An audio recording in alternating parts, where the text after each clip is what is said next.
Оризопроизводителите од Кочанско се сомневаат дека дополнителните 5 денари субвенции за предадена оризова арпа ќе ги добијат само на хартија.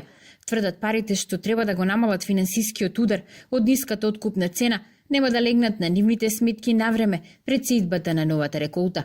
Направи се една голема забуна и земјоделците се многу разочарани од таа мерка што привремено се донесе.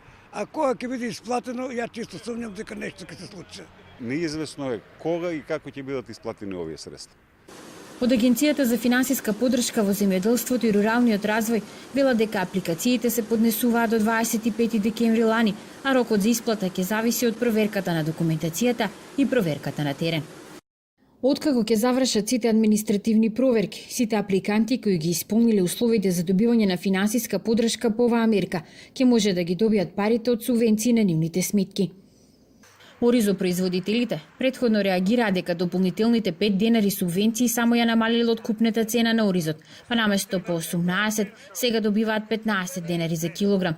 Проблем за добивање субвенции е и семенскиот материјал, што сега нема каде да го набават.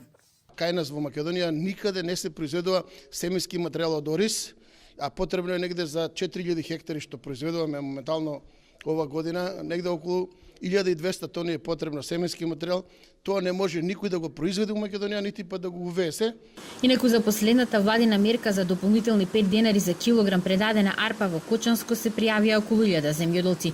Услов за добивање на финансиската поддршка е предадените количини да не надминуваат 5,5 тони по хектар.